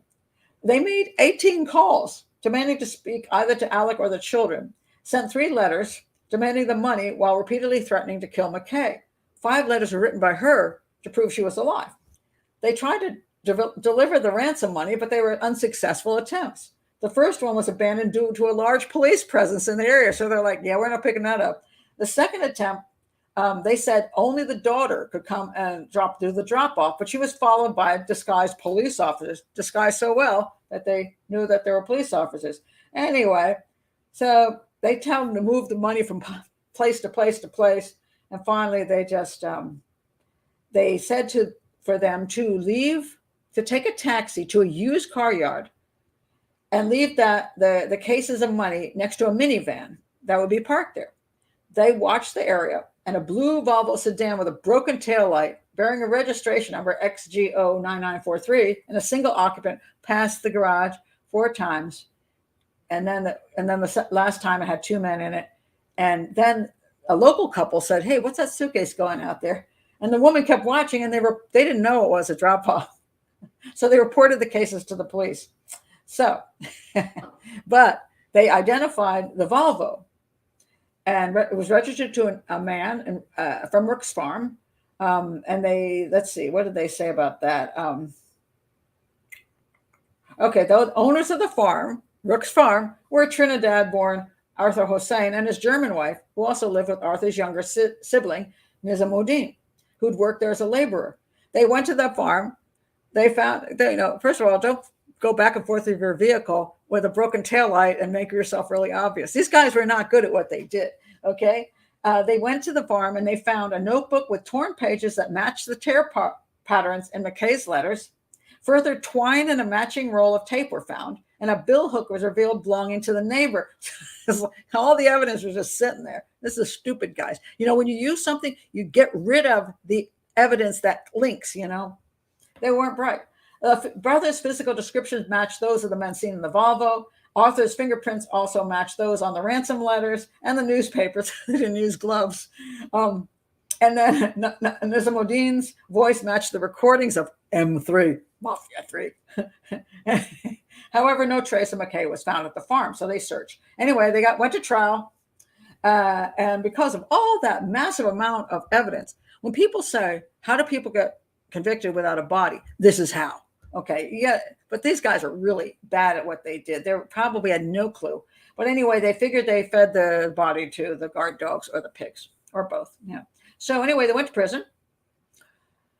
Arthur unsuccessfully applied for parole, but he didn't get it. He died in prison in 2009, whereas Nizamuddin served 20 years and was deported to Trinidad after his release.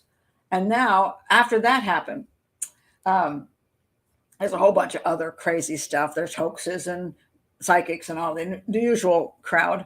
But in November of 2023, so that's an interesting case because it's come back into the news. Nizamuddin Hussain asked to be allowed back into the UK to show the McKay family where he buried the body.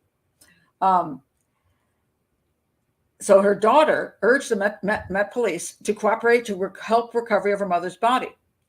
And then in 2024, in January, just last month, the daughter and grandson met with Hussein in Trinidad. This was to ask him for the truth about the location of her body. He signs, in November of 2023, he signed a 40,000 contract with the McKay family. Does this sound like, Jordan Vandersloot? To reveal where her body was buried. He then turns down the money for some reason and points to on the map where she's buried.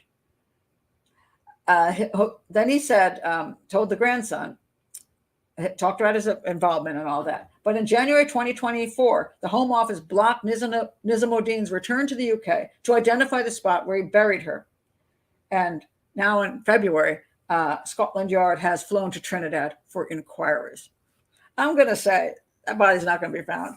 He was playing them, and God knows why he wanted to go back to the UK. He can't be arrested again, so he can go. He gets a free trip, and he's playing games.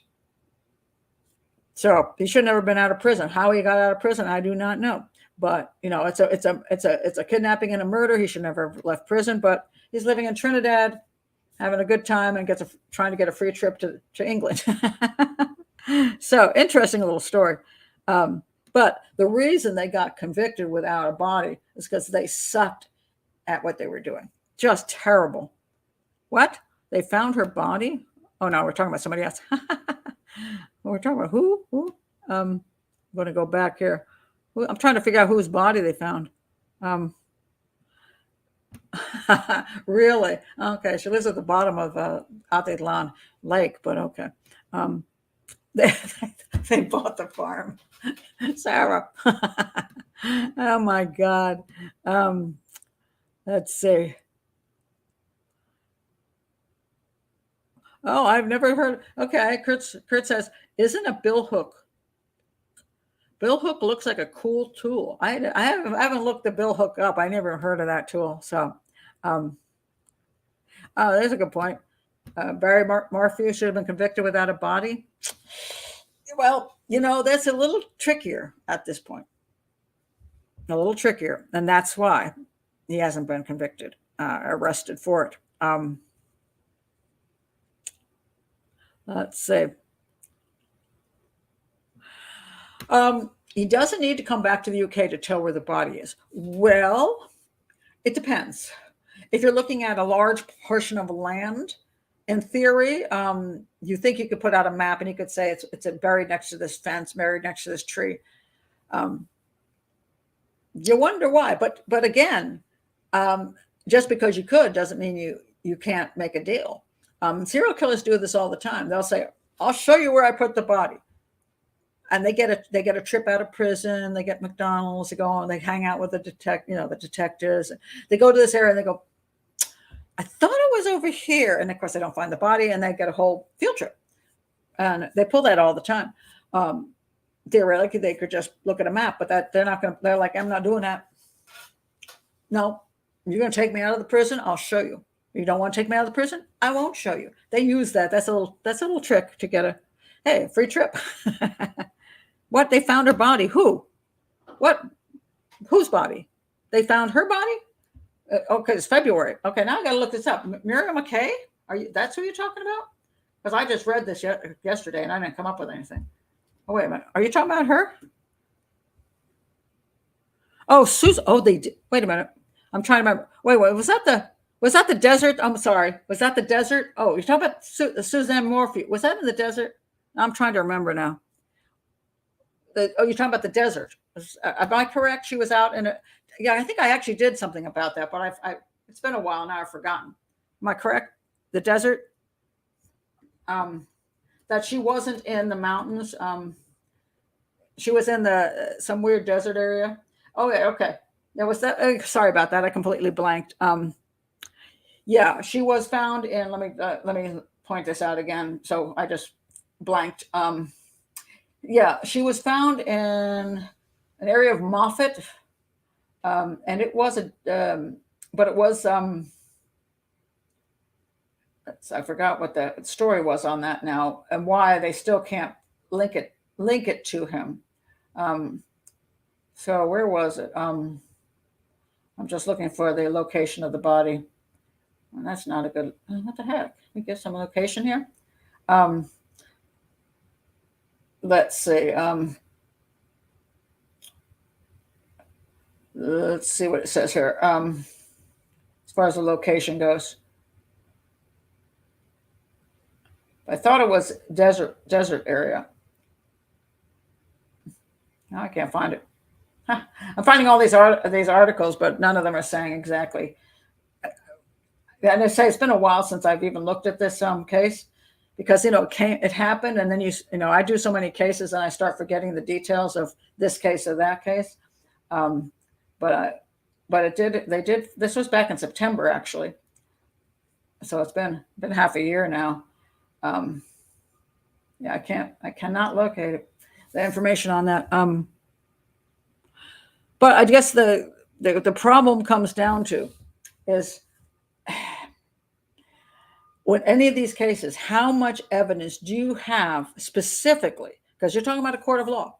Now, in this case I was just talking about, they found so much evidence to literally link to the crime, where in the Morphew case, they don't have that. They have weird stuff around the house, weird behaviors. Okay, I don't disagree that those are, to me, are interesting, but I don't know that they've got enough to prosecute. That's the problem. Much as the people would like to, I can't make anything work today. It's like, update. Come on, Morphew, come on. Let me put in desert, because I swear to God it was in the desert. Yeah, it was a desert area. There we go.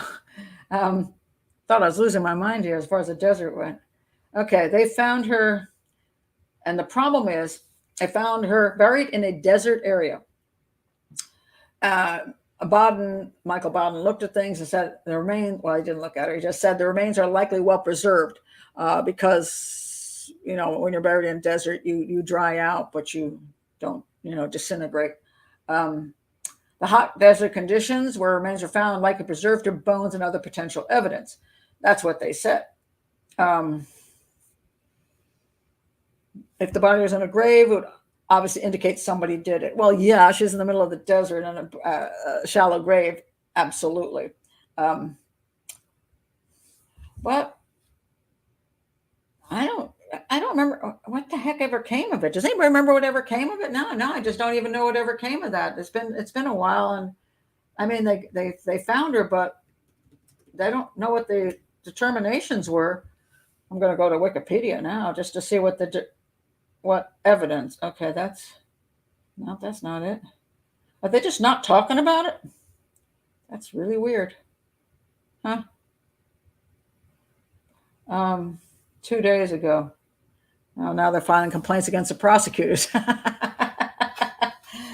So that case is a mess. It's a real bad mess. Charges were dismissed. Yeah. So that was the whole thing. Yeah. 50 miles away. Charlotte saying 50 miles away. Yes, in the desert. But there's always the claim that she went out on the bicycle and a serial killer got her, grabbed her, put her in a car, took her someplace, and then buried her in the desert. You see, that's going to be the defense. And so, do they have absolute proof enough that they think that a jury will find him guilty? And therein lies the problem, especially in today when the defense attorney he can afford is going to be very good, and if there's not solid physical evidence linking him, then you are talking about circumstantial evidence. And I don't know that there is enough to absolutely, without a reasonable doubt, say that he did it. A boneyard. Aspiring Marine was also found. Well, there you go. Somebody can say, well, see, it's a serial killer then. So anyway, I think, hold on a second. Hello? Come in. I think it's my granddaughter. It's 5:00. My granddaughter has arrived. Anyway, that's it. I'm going to stop there. So anyway, join me. Come on in and sit down for a second. I'm finishing my show.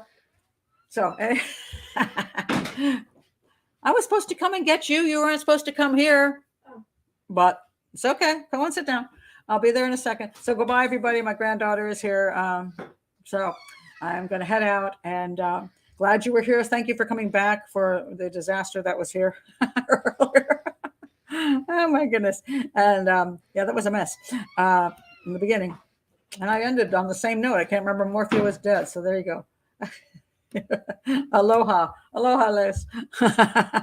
Most welcome. So anyway, thank you for being here. You're all great. And again, if you're new to the channel, please do like and subscribe and join Patreon in the link below. And I will see you next time. And my granddaughter's doing jumping jacks in front of me and distracting me. It's the end of my show. Can I end the show? Can I say hello to everybody if you're going to do that? Hello. Okay, she said hello. And now I'm going away. Bye-bye.